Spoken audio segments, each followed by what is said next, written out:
Hey, Primarch X here. Welcome to my Let's Play for Command Modern Air Naval Operations.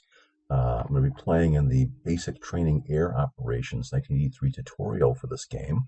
The game was developed by Warfare Sims and distributed by Matrix.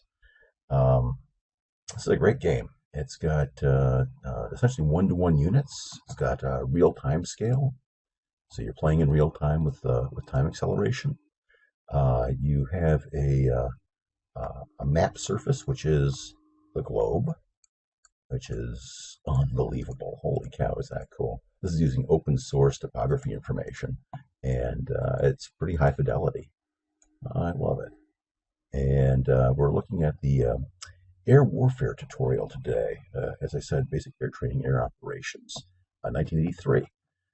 This is based at Fallon, and which is a naval air station in Nevada.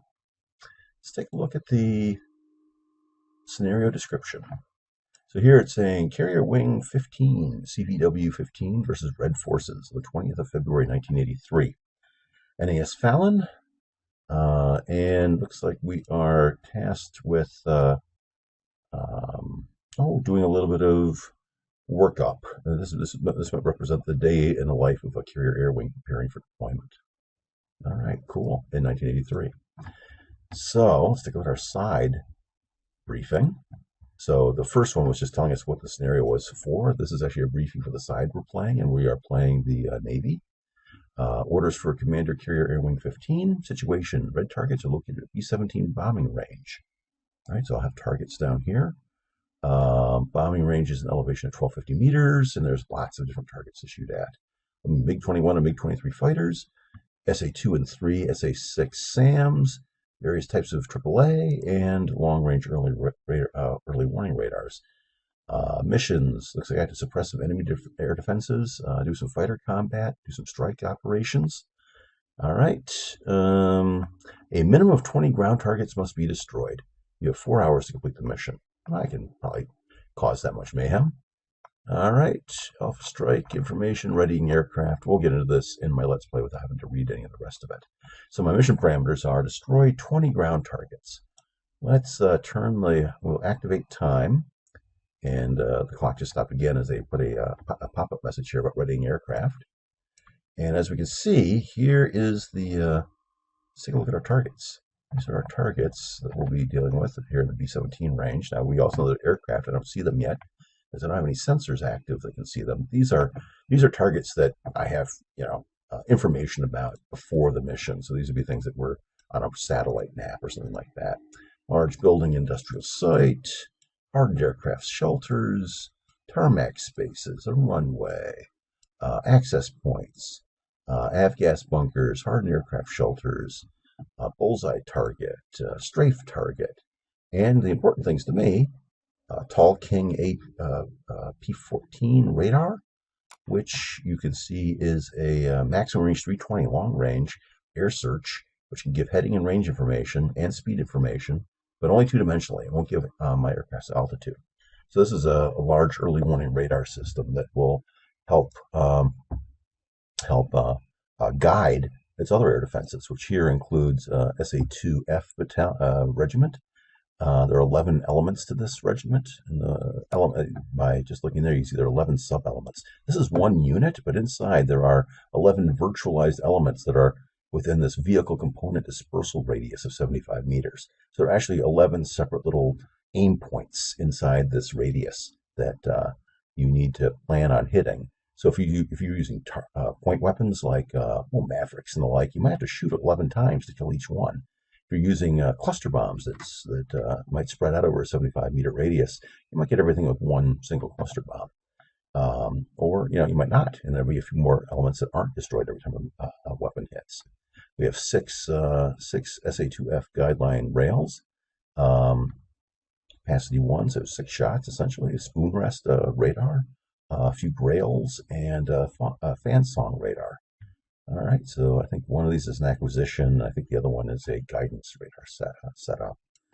We also have a SA-3C GOA. This is shorter range, or typically is a low level to medium level SAM set. We can see some estimated range lines here. So this is going to be the GOA's range, and we're seeing about 16 miles. And the SA2 is about 30 miles. All right, so the SA2 is more high to medium altitude, and the SA3 is more low to medium. Both of them will have to be dealt with. Now, because we have these area targets, I'm going to need, and you notice the tool, the black box here, that's by my mouse cursor, has elevation information. See that? See how the elevation changes? 3,000, 4,000 feet, 5,000, 6,000 feet. Well, that's going to be pretty interesting. That's going to be interesting to use because I may need to mask myself from the radar here so I can get close and attack these missiles before they can launch on me. Well, it's kind of hard to do that in this particular satellite view. I'm going to turn on the relief layer, and that's going to give me some contour information. All right, so when I do this, I see that a good way to approach it could be this way, could be around this way. I don't want to come from this way. It's going to open me up for a while. Coming down here and then through here, there's going to be a 5,000-foot ridge with a 4,000-foot plane behind it. So maybe I get down low here and I work my way in and I pop up and I hit these things nice and close. We'll see how it goes. Or at least they won't have very much reaction time. I might pop up, go to a military power and really burn in there and hit them before they can do anything. We'll see how it rolls. All right, this is NAS Fallon actual location. The history on this is that they found when Fallon was actually placed here and your aircraft were launching from here, you're already in the SAM range of the defensive SAMs at range B-17. Some players didn't like that. I can understand that. You're under fire as soon as you launch. It's kind of a pain, especially when you've got tankers and AEW, airborne early warning aircraft. So the designer pushed the actual airfield that they're calling the NAS Fallon training location all the way over here, and that is about 100 miles away. All right, well, that works for me. Let's take a look at what our resources are. A little bit order of battle. NAS Fallon centers up on the screen. It's got Corsair 2s, A7s, more A7s, intruders, KE6s. While tankers are helpful, I only have 4 hours here and the range isn't far. I doubt I'll actually be using these. Of course, they're ready if I need them. 4 Prowler jamming aircraft and 4 airborne early warning E2C Hawkeyes, and quite a few F-14A fighter interceptors. That's excellent. All right, I got lots of aircraft. These are all very accurate, the 1983 time frame. Let's take a look at the setup for those aircraft. Actually, let's take a look at my magazine. It's not that I'm going to have much time to reload, but it's interesting. All right. Really, because it's only 4 hours, I really can't reload anything. I'll have to go with the loads they give me to begin with. My A7s, Shrike Heavy, I think there's 4 Shrikes. Walleye 2, that's got about a 20-mile range. So this is a standoff weapon. I'll have to go to about 10,000 feet at least to launch, but a 20-mile range. What that might mean is if I can disable the radars of the SA2, I'm able to use this to then go after the SA3. And then, of course, we get some Mark 82 short range. That means they're carrying a whole bunch of 500-pound bombs on these A7Es. Well, that's good. Those can cause some mayhem, destroy some buildings, and runway facilities, things like that. All right, that's good. As you notice, the red ones are maintenance unavailable. I won't use those because it's not the scenario editor's desire that I use them. F-14As. 1, 2, 3, 4, 5, 6, 7, 8, 9, 10, 11, 12. I got 12 F-14s all set up for heavy bar cap. Heavy bar cap is pretty standard. Well, it's a heavy load. If I recall correctly, it's got 6 Phoenix, a couple of Sparrow, and a couple of AIM-9L. AIM-9L at this era is an all-aspect infrared homing missile, which is handy. The Soviets don't have anything like that quite yet.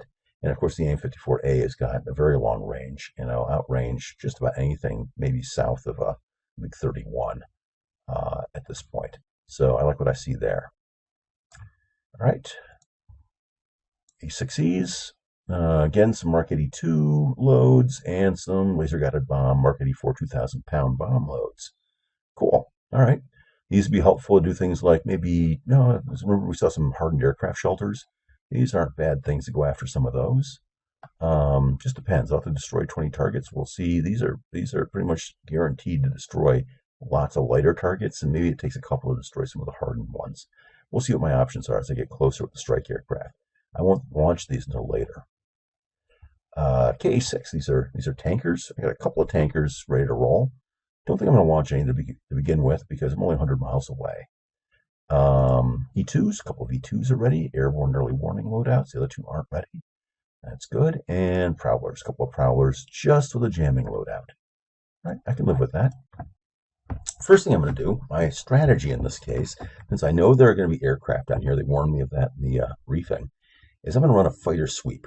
And my fighter sweep is going to go and stay outside the SAM envelope here. I'll stay outside of SAM range, see if I can bring them to me and defeat them.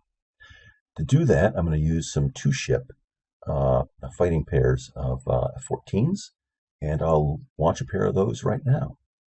Go to Air Ops here, F-14s. Let's take a look at the numbers. 200 and 201 I'll launch as a group, again as a pair, and another pair. Now in Command, you can use missions to do this. I'll start prepping for, I'll turn on the game. I will start prepping for some of my missions. They're telling me about fighters. That's okay. And I'll rename this. Or maybe I won't rename it. Let's mission reference points. Let's deselect all reference points. Turn this scope here. And rename this AEW Orbit. This is in anticipation of running a mission. And there are missions, essentially the AI will run things. We'll go through the mission editor in a little bit. I usually do most of my combat manually. I may use missions to get aircraft into the vicinity of combat or for support purposes like this AEW orbit, but usually I do not direct my my aircraft into combat using the mission system. The AI is sharp. I like the AI in this game. The issue is this game is so realistic that the line of the margin that you have to work with is pretty thin. It's not razor thin, but it's pretty thin, and you get a lot of advantage to manually placing your aircraft at the altitude and speed and aspect you want them to be at, and for timing and other reasons, you can really get some real world results when you do that. If you don't do that, if you just let the AI do it, the AI does what it can. And I guarantee you'll start seeing some losses because the AI will do what it can according to the scripts that it's running and the logic it has. But it's never going to be as good as a human being is. On the other hand, the enemy does work according to the AI, and in its own way, depending on how you set up your scenario, you can do a lot of interesting things with their scenario editor and with their event engine to really. I think they also have. What's the other thing? They've got these exclusion zones and no nav zones that you can create for the opponent on the opponent side when you put together a scenario, which really helps kind of funnel your opposition AI aircraft to the right place and put together a really good challenge for a player to go up against. I only expect this to get better as time goes on. Also create another reference point. We'll toss it over here. Rename. No, I have to deselect this one. Rename. You can only have one reference point active when you want to name them. This one's going to be Jammer Orbit.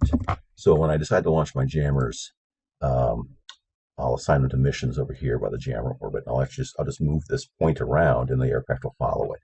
When you do a mission to a single point, especially when I'll be doing a support mission, it will just orbit the single point. That's fine. I could actually select an individual aircraft and send them there, but if I wanted to actually have them fly back and forth and relieve each other, I like using a mission for that purpose.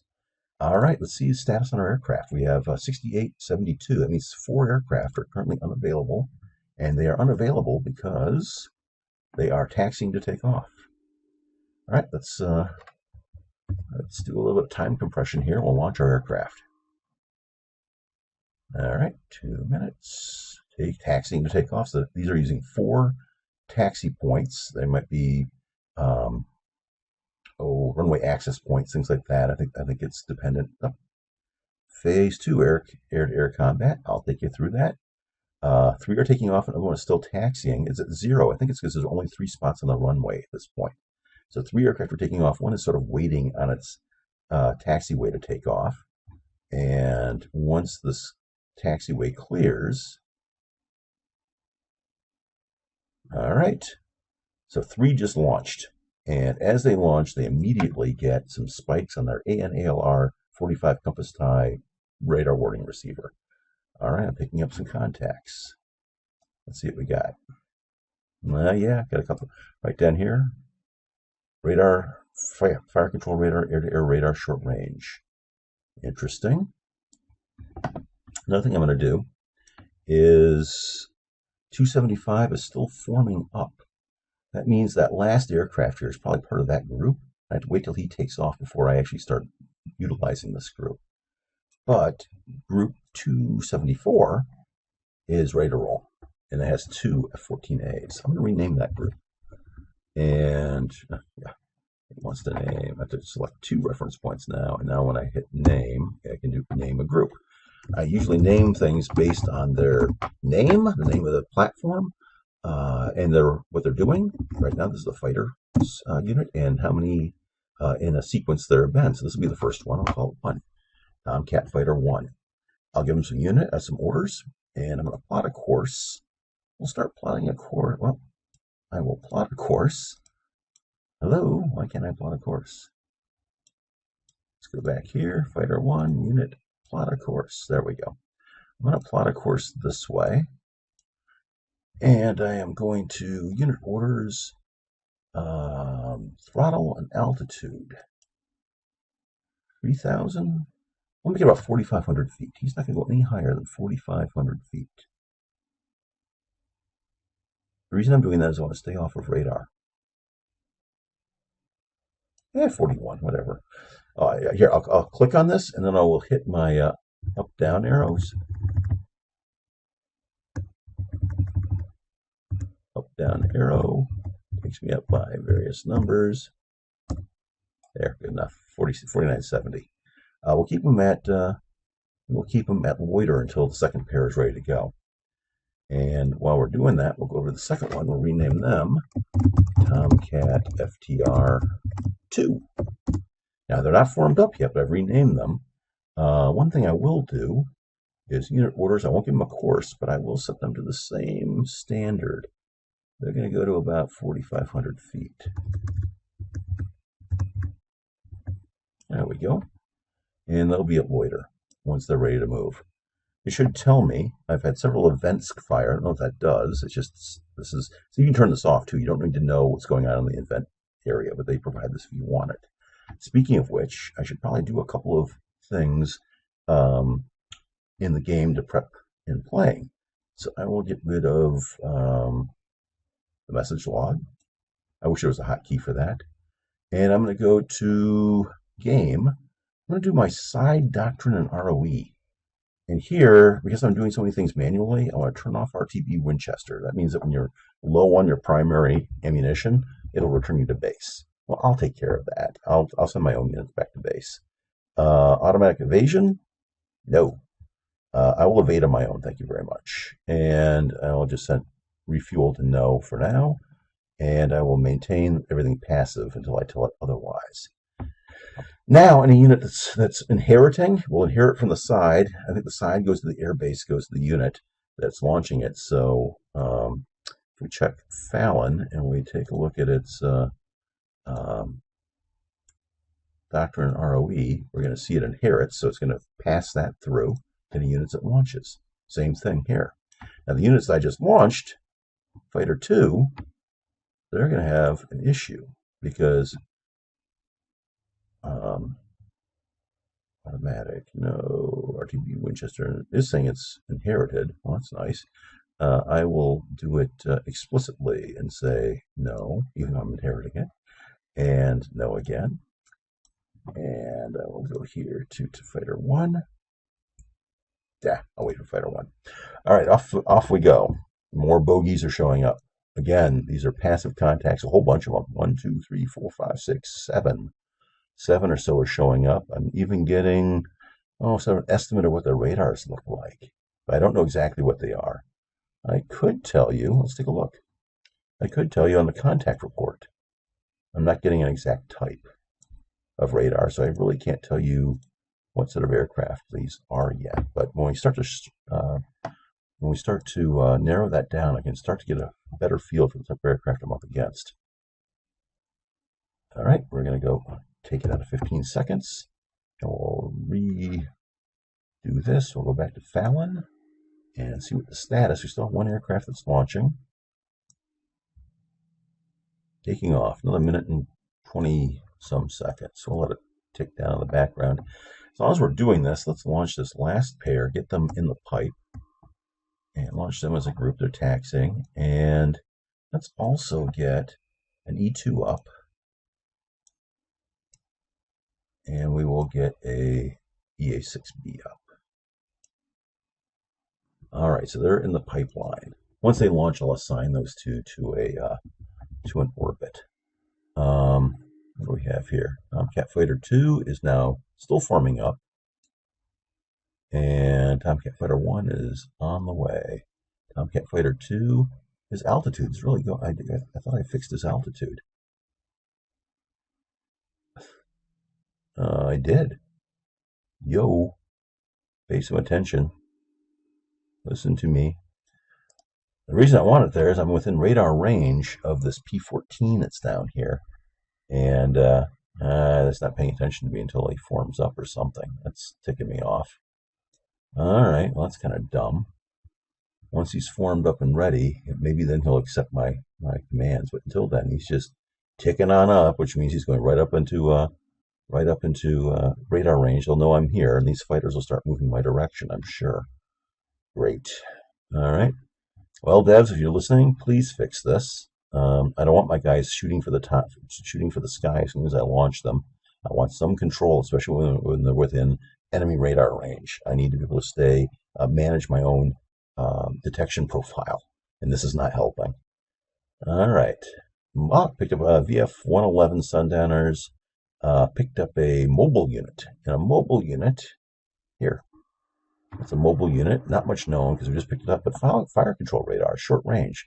So we got some mobile, maybe SA-6 wandering around. Those are deadly, but we don't know exactly where he is. As you can see, this radar warning receiver kind of starts with a large swath, maybe like a quadrant type of arrangement, and then it starts to refine it into finer lines of contact over time. So I know the bearing they're at, and there's a great big uncertainty area with their distance. But as far as their bearing to me, it's pretty fine. A new unit, its bearing is he's over there somewhere, and then my crew has to kind of work it out about exactly how fine they can make the bearing. All right, and I'm sure it's this guy who's got it because, and when that happens, that tells me that he's in radar horizon now to this unit, which means they're going to be picking him up in a second. But guess what? Looks like they've all launched. So, plot course. We will do something similar this way. All right, and we will throttle. Yo. All right, we'll keep that. Loiter speed, we'll go to 4,500 feet or so. Yikes. Yeah, wish these sliders are better. There we go.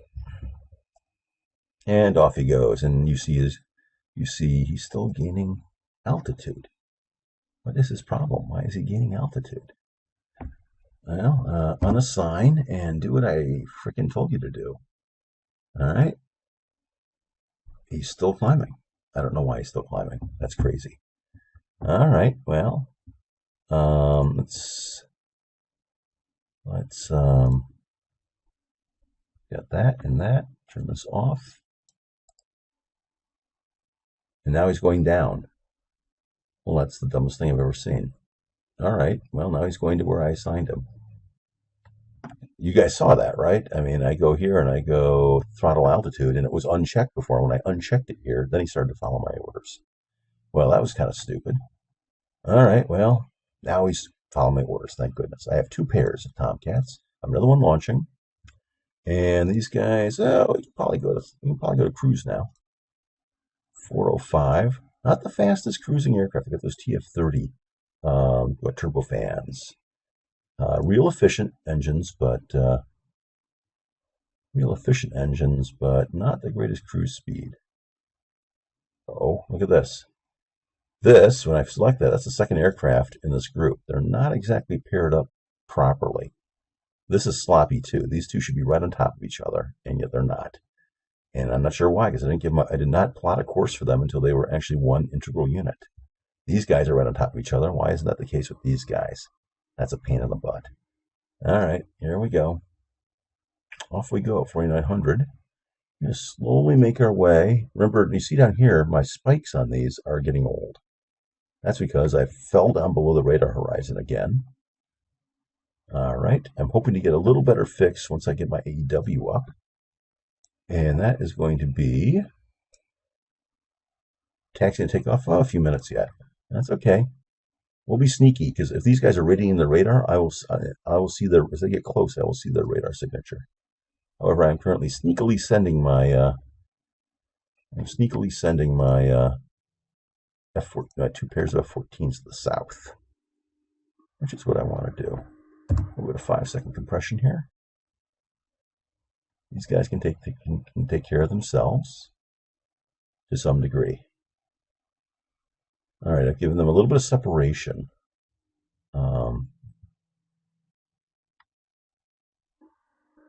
This one's coming back.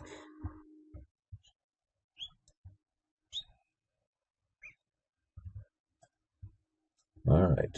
Oh, and notice this one's actually the follow-on is actually catching up to the lead. Plot course. We'll continue to move in, and here we will plot course. We'll continue to move in. Might be time to pop up and turn on. I'm still waiting for that AEW to launch. Well, you know what? Sometimes you just got to do it yourself. Sensors, radars on. I've got both pairs. That's okay. We'll turn the sensors on both sets. I'm ready to reveal myself. Throttle, we'll take them up to 20,000. 20K. Angels 20 as they call it. And throttle up to 20K. There we go.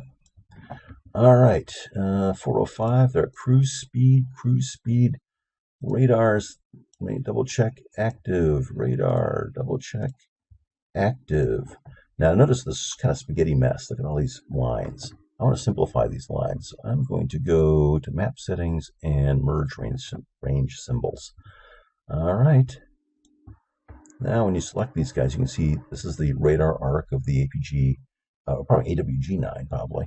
The Tomcat radar, and I bet you anything we'll start firming up these contacts. Let's take it down to 1 second, and voila. As if by magic, we now have some contact. There's a 4-ship here. There's a 4-ship here. We have any idea what these guys are? Contact report, fire control radar. Contact report, fire control radar. 482, 40,000 feet, 490, 504. They're accelerating. They're coming for me. Let's pause momentarily and get a range hack about 50 miles. At about 50 miles, actually, maybe about 2 or 3 more seconds, I will open fire. Yeah, I'll open fire on both groups using my Phoenix missiles. We'll open fire at now. Oh, look at that. Am I not good or not? I say now, and this pops up. All right. We'll clear this, and it's time to start shooting. Tomcat group number 1. Engage manual. I will engage manual on this group over here. Oh, downrange ambiguity is going on. What that means is you can tell these little tiny circles here. I don't have a precise fix on those aircraft. Sometimes I have to do a little bit of I have to watch those circles and catch them right when I have my radar's painting their aircraft. Absolutely.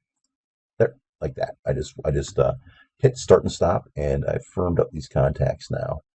So let's give it another go. Attack options, engage manual. All right, each aircraft has got 4 I guess I thought they had 6, but they actually have 8 missiles total, 4 AIM-54As. So 59, 63, 64, 65. So the first 2 will go to NE-200, the second 2 to NE-201. Here we go. We'll allocate 1 each. 1, 2, 3, 4. All right, and over here, similar situation. Here, 1, 2, 3, 4. All right, so every unit in this entire game has just been targeted. And there go the missiles. My goal here is to cause some losses, get them to evade missiles, give me an advantage. And as you can see, I have 2 pairs that are separated by about 2 pairs of aircraft separated by about 12.5 miles. With our current weapon set, that's a pretty good combat spread. You can also see that they're being drawn outside the SAM envelope of bombing range B-17. That works to my advantage too. I don't feel like fighting underneath their SAM envelope. They're still kind of creating these areas of ambiguity. And there go my missiles. I'm going to stop for a second. I want to see what the status is of my remaining launching aircraft. Well, they're taking off in 14 seconds. It's another pair coming up there. That's good. And 14 seconds, they'll be followed by... Good. I want my AWACS up. I can wait for my electronic warfare. I'm sure he has to wait a few more minutes before he takes off. But my E2 should be able to give me quite a bit of help once it takes off in a few seconds. All right, let's watch this. We've got the Phoenixes closing. Notice they are going at 2,300 knots, streaking up to about 90,000 feet, maybe even higher. 96, 97, 98. Up. Just had some more aircraft take off. So I've got my group here and only my group. That's right, because the AEW is a little bit behind me. We'll rename this. They're going to be Tomcat FTR-3. And I don't care about, let's get them in back here quickly. And throttle, we'll take them to 20. I don't need to be too sneaky with these guys now because the battle is joined. We'll go into full, so they're going to go in at full military. These guys, you may notice, my first 2 fighter groups are still, well, I didn't put them at loiter, but they're going pretty slow. I don't want to come at these guys very fast. I want as much time as possible to send my missiles in at them. All right, so,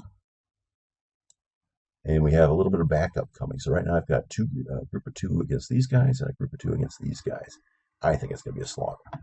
Let's see how it goes. Missiles are closing. Missiles are closing. While we're at it up here, we will turn their sensors on. All right, so we'll freeze again. And now I've got VAW-114 Hormel Dogs. That's my E2 Hawkeye. I'm going to put another mission. And his mission is going to be AEW Orbit. And it'll be a support mission. So all he's going to do is go to that one point. We'll take Jammer Orbit out, remove that selector. He's going to go right to this one reference point. And he's going to orbit it. He'll do that at cruise speed, and there's only one aircraft I'm going to put on it. And that's going to be an E2 that's already airborne. It's that one. He comes over. MCON he inherited the passive, but I want him to be active. He will turn on his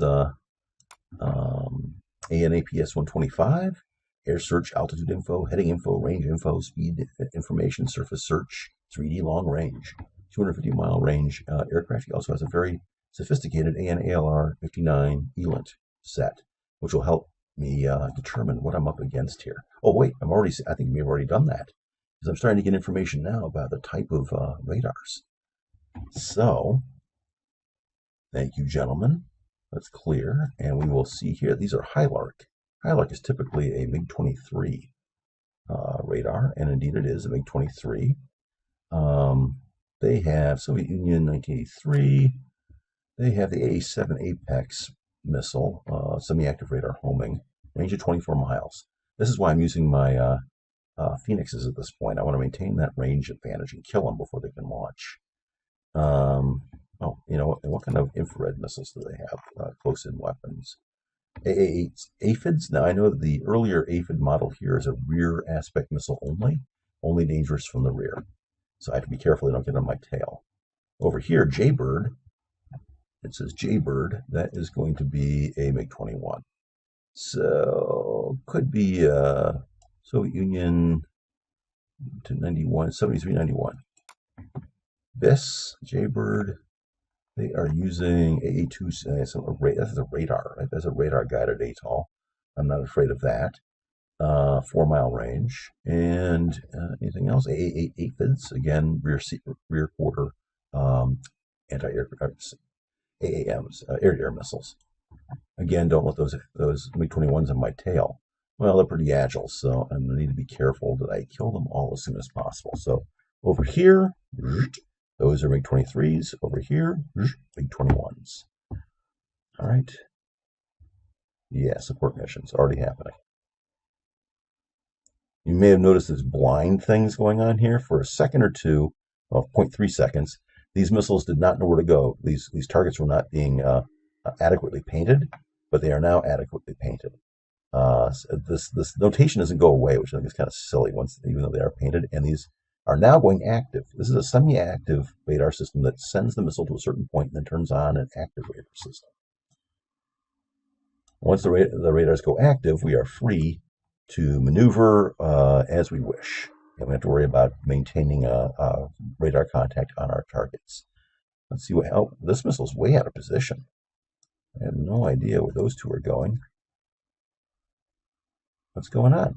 Well, one turned on. Whoa, some are actually even turning around. That's wild. Boom! All right. Well, that's never seen a missile actually spin around like that. Killed 2 MiG-23s and so far 1 MiG-21. That's an interesting little do-si-do what a missile just did. I don't think I've ever seen that before. All right. We've got... have this resume, and that last. All right, so now there's a whole bunch of information. I see no countermeasures being launched by the MiG-21s and the MiG-23s, so no chaff flare, and lots of percentage to hits. Final pH is about 50%, and I've got about half of them. 1, 2, 3, 4. One miss here. If I could scroll further down, you'd see there were other misses. I still have one live missile flying around. That's just strange. Circling air-to-air missiles, I don't know how realistic that is. I haven't seen it. I saw that early on. I haven't seen that recently. I don't know why they did that. Did result in a kill, so I guess I can't cry too much. 2 and 2. I guess now is the time to engage again. We'll send another flight of Phoenixes at him. So again, this guy will attack with 1 missile, and this guy will attack with 1 missile.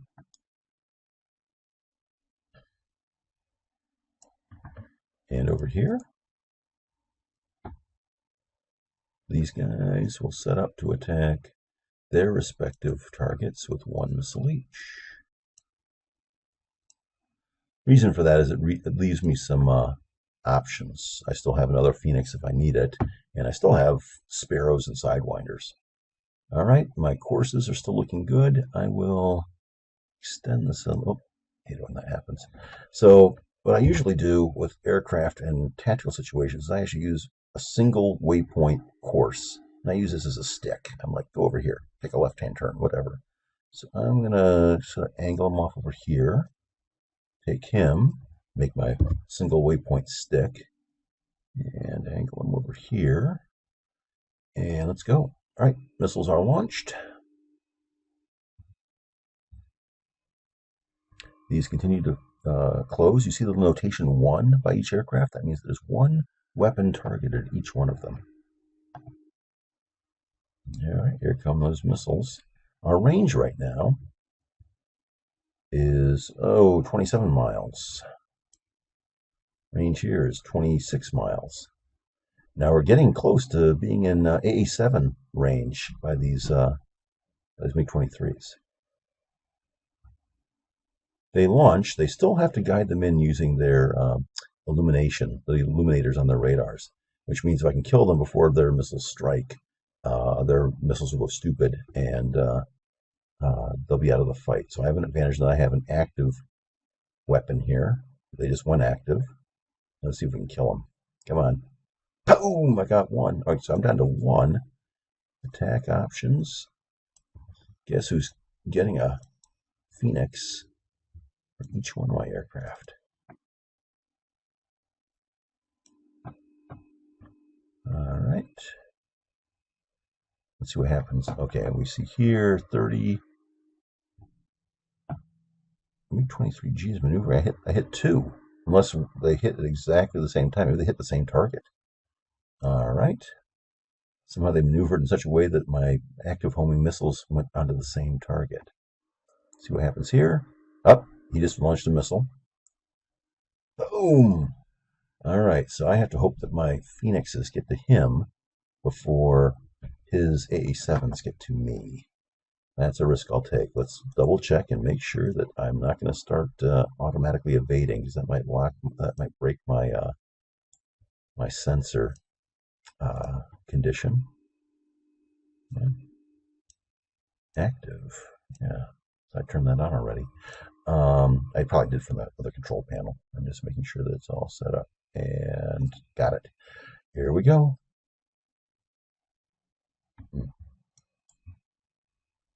Target manual. He's so far away. We'll use a Sparrow. One from each. 1 and 2. These require illumination all the way through. And once we kind of finish that off, I might be within what they call dogfight range. Here comes my third pair of Tomcats. I have not seen any other Soviet aircraft. Looks like they had 8 fighters up. Well, they're down to 3. Or are they down to...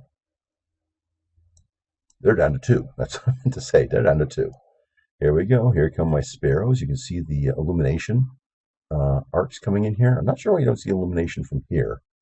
But you know that we've seen the fact that these can actually become... they can lose lock. So we know they use some kind of semi-active or data link type of setup. All right. We've lost their missiles. I don't know where their missiles went.